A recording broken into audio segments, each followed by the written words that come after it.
Irmãos, hoje é um dia diferente para nós aqui em nossa igreja. É um dia festivo porque hoje vamos celebrar a chegada de alguns membros novos aqui à nossa igreja, que vão ter os seus nomes inseridos no nosso rol de membros por meio do batismo. Mas o motivo da alegria não é só esse, porque o batismo não tem por propósito somente inserir alguém num rol de membros de uma igreja. O batismo tem outros propósitos que eu quero compartilhar com os irmãos antes de nós ministrarmos os batismos, conforme faremos daqui a alguns minutos. Muitas pessoas num país como o nosso, num país cristianizado como o nosso, muitas pessoas acabam desenvolvendo ideias e conceitos intuitivos ou assimilam ensinamentos errados acerca do que o batismo é, ou acerca do objetivo dessa ordenança. Há movimentos, seitas, mestres cristãos que dizem, por exemplo, que o batismo é um meio que a pessoa tem diante de si, à sua disposição, para ser salvo da perdição eterna. Muitos mestres cristãos equivocados afirmam que se alguém quiser ir para o céu, essa pessoa não tem apenas que crer em Cristo. Eles dizem que isso é insuficiente, que não basta a fé em Cristo para que alguém seja salvo. Dizem que para que alguém seja salvo é preciso que a pessoa creia em Cristo e faça alguma coisa. E destas coisas dentre essas coisas que acreditam serem necessárias para a salvação, dizem, está o batismo. Se a pessoa não for batizada, ela não pode ser salva. Nós chamamos esse equívoco de a doutrina da regeneração batismal. É errado isso, nós não cremos nisso. As pessoas que serão batizadas hoje, elas não serão batizadas para ir para o céu. O gesto que elas vão praticar hoje, ao serem mergulhadas nas águas do batismo, não é um gesto que elas vão praticar para irem para o céu, não é nada disso. Há pessoas tomadas de ideias já supersticiosas mesmo, que acreditam que o batismo é um meio de obter algumas bênçãos especiais. Há pessoas que acreditam que se forem batizadas vão melhorar de vida, que se a sua vida tem alguma coisa dando errado, no trabalho, na família, na saúde, elas poderão se livrar dessa fase ruim ou desses problemas que as perseguem. Elas vão conseguir se livrar disso se elas forem batizadas. O batismo para essas pessoas é uma forma de proteção de males desta vida, contra males desta vida. E pensam assim, acreditam nisso e buscam o batismo com esse objetivo. Há seitas que batizam a pessoa várias vezes. Ela batiza uma vez, acha que melhora, passam-se 2 anos, começa a ter problemas, fala, eu tenho que renovar meu batismo. Eu soube de uma seita que tinha até uma carteirinha, e ela renovava o batismo a cada 2 anos, 1 ou 2 anos renovava o batismo para se livrar dos problemas da vida. São superstições, são mentiras, são invenções que as pessoas criam com o fim de enganar os homens e até abusar das pessoas, inclusive no âmbito financeiro. Quando nós olhamos para a Sagrada Escritura, nós aprendemos várias coisas sobre o batismo. E aprendemos que o batismo tem alguns objetivos, alguns propósitos. E eu quero compartilhar isso com vocês muito brevemente antes de realizar o batismo dos irmãos, que em breve todos aqui conhecerão. O primeiro objetivo do batismo está aí no quadro de projeções. O primeiro objetivo do batismo é proclamar. O batismo é um anúncio dramatizado, um anúncio em que a pessoa que é batizada, ela proclama alguma coisa. E o que ela proclama? Quando nós olhamos o texto de 1 de Pedro 3, 21, está aparecendo aí, não sei se todos conseguem ler, eu vou ler para vocês. Esse texto diz assim, 1 de Pedro 3, 21, a qual, figurando o batismo, agora também vos salva, não sendo a remoção da imundícia da carne, mas a indagação de uma boa consciência para com Deus, por meio da ressurreição de Jesus Cristo. Esse texto tem vários pedacinhos difíceis de entender, mas existem comentaristas que dizem o seguinte, que esse texto é um dos indícios de que na igreja primitiva, na igreja do Novo Testamento, antes de alguém ser batizado, essa pessoa era indagada acerca da sua consciência diante de Deus. O ministrante do batismo perguntava para essa pessoa o estado da sua consciência diante de Deus. E essa pessoa então respondia: a minha consciência diante de Deus é a consciência de alguém inocente. E é a consciência de alguém inocente porque Cristo morreu pelos meus pecados e ressuscitou dentre os mortos, e eu creio nele. E crendo nele, os benefícios da sua morte foram aplicados a mim. Eu fui perdoado, de modo que a minha consciência diante de Deus está em paz, porque eu fui perdoado. Então essas pessoas que serão batizadas hoje, com esse gesto, elas estarão proclamando diante de todos vocês aqui, nesta noite, o seguinte: a minha consciência diante de Deus é a consciência de alguém inocente. Mas eu não sou inocente por causa do meu esforço próprio. Eu sou inocente porque Cristo lavou as minhas culpas. Cristo perdoou os meus pecados. Essas pessoas então silenciosamente, através desse gesto, deste símbolo, vão proclamar isso aos irmãos. Há um segundo objetivo do batismo, segundo o propósito do batismo que vem agora aí, os irmãos estão vendo aí no quadro de projeções. O segundo objetivo é identificar. Como assim? O batismo serve para que a pessoa se identifique. Se identifique como? O batismo serve para que a pessoa se identifique com um grupo. Mediante o batismo, essas pessoas que serão batizadas hoje estarão se identificando com um grupo. Como assim? Nós podemos ter alguma noção disso, nós podemos compreender um pouco melhor isso, se nós olharmos para o texto que está sendo projetado agora, ou que vai ser projetado agora. O texto aí que os irmãos têm é o texto de 1 Coríntios 10, 1 e 2.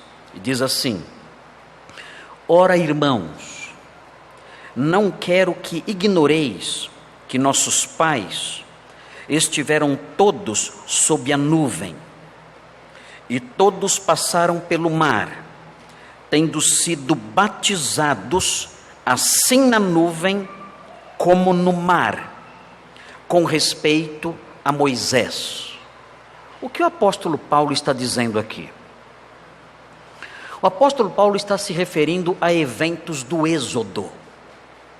Durante o êxodo do povo de Israel, que foi liberto do Egito, que foi resgatado do jugo egípcio, Nós lemos no Antigo Testamento, no livro do Êxodo, nós lemos acerca desses episódios. Aprendemos que uma coluna de nuvem guiava aquela multidão pelo deserto. E aprendemos que aquela multidão passou pelo Mar Vermelho em seco, ou a seco. E o texto diz que ao fazerem isso, ao serem dirigidas por aquela nuvem, estarem sob a nuvem, e ao passarem pelo Mar Vermelho, ali o mar aberto, essas pessoas foram batizadas com respeito a Moisés. E o que significa isso? Muito simples. Aquelas pessoas, ao passarem pelo mar e ao se colocarem sob a nuvem, elas se identificaram dizendo o seguinte: nós somos o grupo de pessoas que participou do resgate de Moisés. Moisés foi um instrumento para resgatar o povo, e nós, quando passamos pelo mar e nos colocamos sob a nuvem, nós dissemos: nós fazemos parte do grupo que Moisés resgatou, que Deus resgatou através de Moisés. Por isso foi dito pelo apóstolo Paulo, elas foram batizadas com respeito a Moisés. Elas se apresentaram como pessoas identificadas com o grupo que foi resgatado por Moisés. E os irmãos que serão batizados hoje à noite? Em que sentido esses irmãos vão se identificar? Esses irmãos, mediante o batismo, vão se identificar com o grupo de pessoas que foi resgatado por Deus, não mediante Moisés, mas mediante Jesus Cristo. Ao serem batizadas em nome do Pai, do Filho e do Espírito Santo, elas estarão como que a dizer: eu, meus queridos, faço parte de um grupo. O grupo das pessoas resgatadas, o grupo das pessoas libertas, o grupo das pessoas redimidas, o grupo das pessoas salvas por Deus, por meio de Jesus Cristo. Eu faço parte desse grupo, eu faço parte desse povo.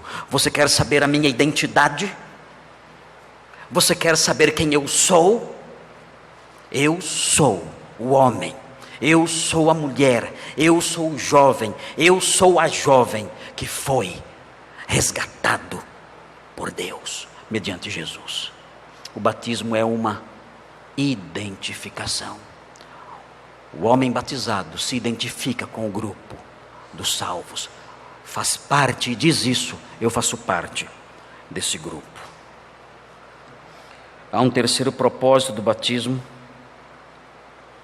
O terceiro propósito do batismo é simbolizar. Simbolizar o quê? Bem, o texto de 1 Coríntios 6:11 mostra alguma coisinha do que o batismo simboliza. Vejam o que o apóstolo Paulo diz nesse texto. O texto diz assim: tais fostes alguns de vós, falando sobre a condição depravada dos coríntios antes da sua conversão. E aí ele diz que depois da conversão, ele diz o que aconteceu: mas vós vos lavastes. E o texto prossegue: fostes santificados, justificados em nome do Senhor Jesus e no Espírito do nosso Deus. Vós vos lavastes. O batismo simboliza isso, lavagem. Porque a Bíblia diz que todo homem sem Cristo é impuro. Todo homem sem Cristo tem a sua alma apodrecida e suja pelo pecado.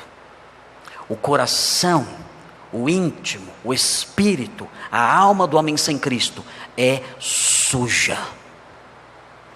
Suja por causa da iniquidade e do pecado.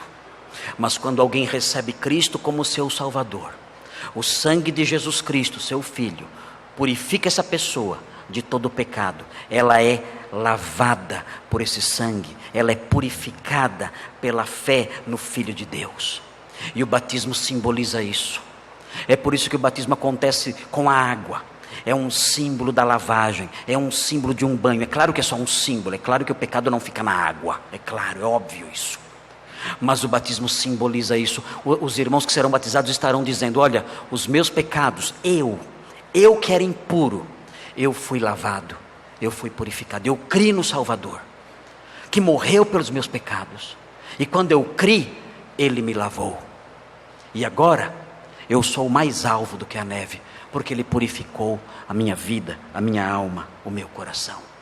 E é isso também que o batismo quer transmitir, esse símbolo de lavagem espiritual.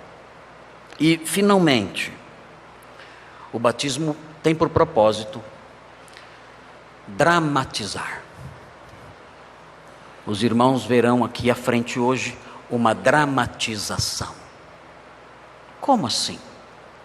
Como o batismo pode ser uma dramatização? O batismo é um sermão dramatizado. Como o batismo pode ser uma dramatização? Nós podemos ver isso no texto de Romanos 6,4. É um versículo apenas. E veja o que esse versículo diz. Versículo 4 de Romanos 6. O Isaac há pouco leu o parágrafo todo, 1 ou 2 parágrafos de Romanos 6. E os irmãos já leram esse versículo. Esse versículo diz o seguinte: fomos, pois, sepultados com Ele na morte pelo batismo, para que, como Cristo foi ressuscitado dentre os mortos pela glória do Pai, assim também andemos nós em novidade de vida. Esse texto diz que quem creu em Cristo morreu. Morreu e foi sepultado. O texto diz isso: fomos sepultados com Ele. Todo crente em Cristo é alguém que morreu. Morreu e foi sepultado. As pessoas que serão batizadas hoje estarão de forma dramatizada dizendo: eu morri e fui sepultado. É por isso que nós mergulhamos a pessoa na água. É uma dramatização. É por isso que nós enterramos a pessoa na água. É um sepultamento. É a dramatização, é o símbolo de um sepultamento. Quando os irmãos virem essas pessoas afundando na água, devem se lembrar de uma sepultura, de um sepultamento. Elas estarão dizendo: eu morri e fui sepultado no dia em que eu criei em Cristo. Mas eu não somente morri e fui sepultado. Depois que a pessoa mergulha na água, o que acontece com ela? O pastor não segura ela lá. O pastor não deixa ela se debatendo ali. De forma alguma. Algumas se debatem sem eu fazer nada.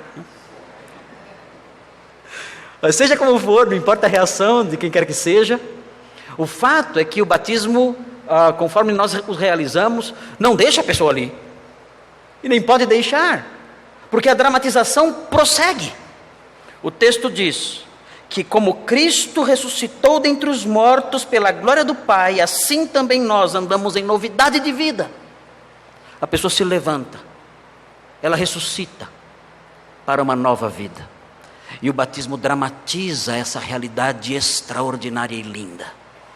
O batismo, a pessoa batizada diz: eu, quando criei em Cristo, eu morri e fui sepultado para aquela vida que eu tinha antes.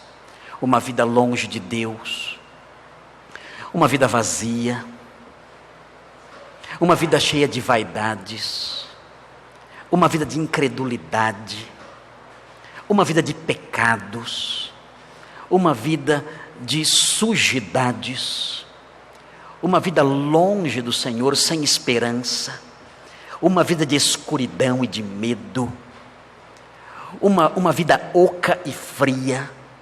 Essa vida que eu vivia, fingindo ser feliz, essa vida amarga, com uma alma seca e faminta dentro de mim, essa vida acabou. Eu criei em Cristo o pão da vida. Eu bebi da água da vida que Ele dá. E aquele homem infeliz, que fingia estar vivo, que fingia ser feliz, morreu e foi sepultado. E pela fé nele eu ressuscitei para uma nova vida. Eu sou outra pessoa. Eu não sou mais aquela pessoa. Eu sou outra pessoa. Agora, rios de água viva fluem do meu interior. Agora, eu sou dele e vivo para ele. Eu sou dele, ele é meu. Eu sou servo dele, discípulo dele. Tenho esperança em meu coração e uma vida nova para ser vivida agora aqui para a glória dele. É isso que essas pessoas vão dramatizar. Elas serão sepultadas ali simbolicamente e se levantarão simbolicamente dizendo: isso aconteceu comigo. Eu morri quando criei em Cristo e fui sepultado e ressuscitei e tenho uma vida nova. Esses são os propósitos do batismo. E a minha pergunta a você nesta noite é a seguinte: você pode dizer, pode proclamar que a sua consciência diante de Deus está tranquila? Você pode proclamar às pessoas o seguinte: diante de Deus, eu sou inocente, porque Cristo me perdoou, ou não? Se você não pode proclamar isso, você está perdido.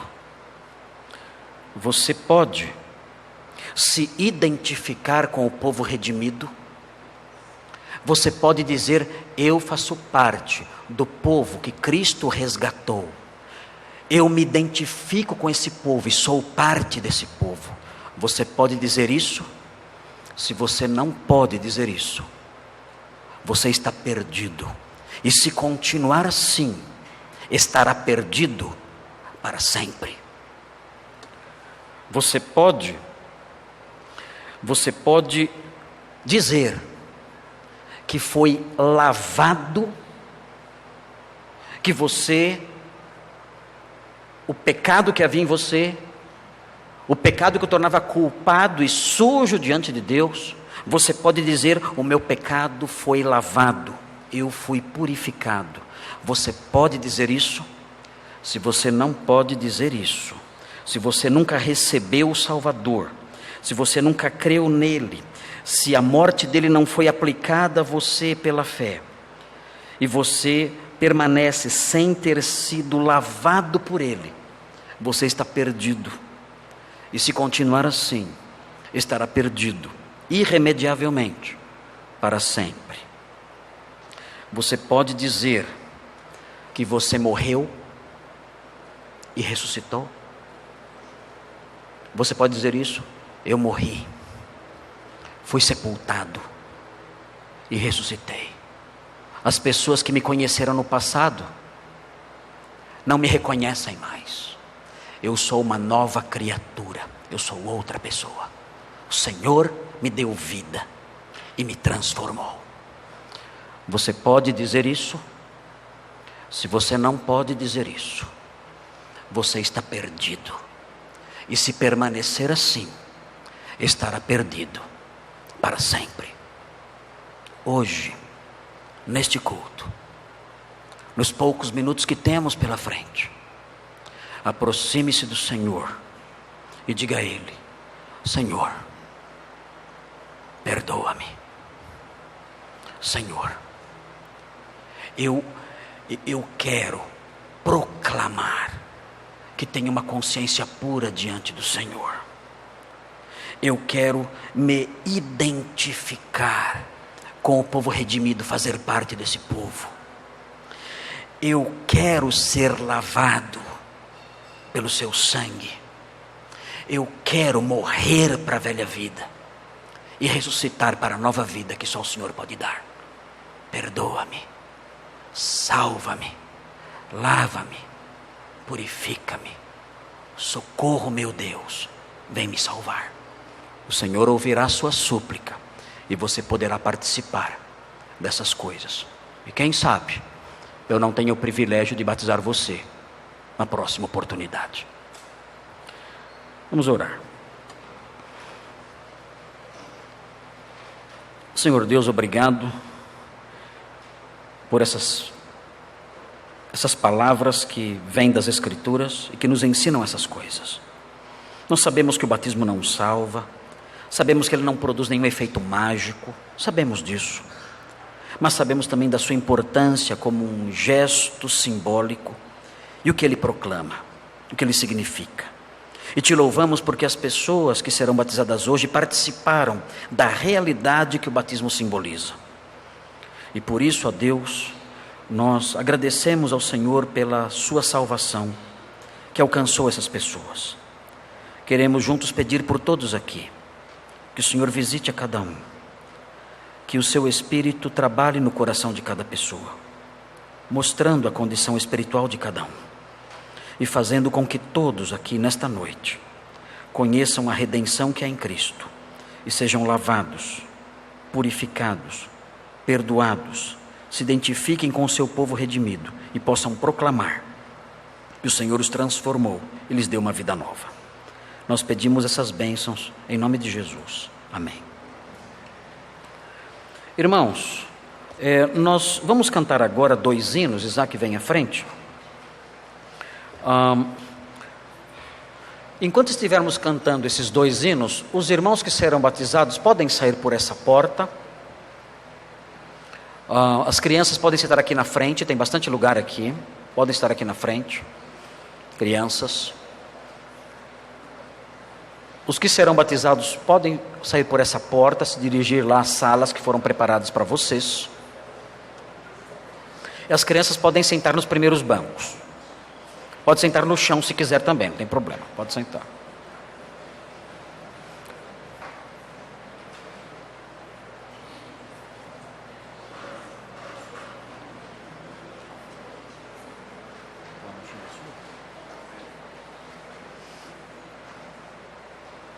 Quebra lá não, né?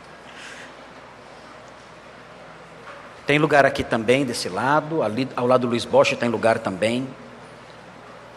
Aqui ao lado do Fernando tem lugar.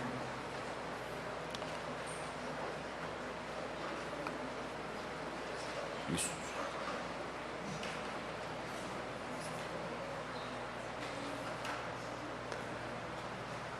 Pronto. Irmãos, nós vamos cantar 2 hinos e é o nosso momento de ofertório, esses 2 hinos, ok? Os 2 hinos podem servir como momento de ofertório. Eu só quero destacar o seguinte: hoje nós temos vários visitantes aqui conosco. Eu não conheço muitas pessoas que estão aqui hoje. Eu só gostaria de fazer um pedido neste momento. Nós temos esse costume de levantar ofertas durante o culto. E nós queremos fazer uma solicitação, como fazemos em todos os nossos cultos, àqueles que nos visitam. O ofertório, o tempo de ofertório, nós reservamos somente para os crentes. Se você não é crente, nós gostaríamos de pedir, a igreja pede, eu peço em nome da igreja, que você não participe, por favor, do ofertório.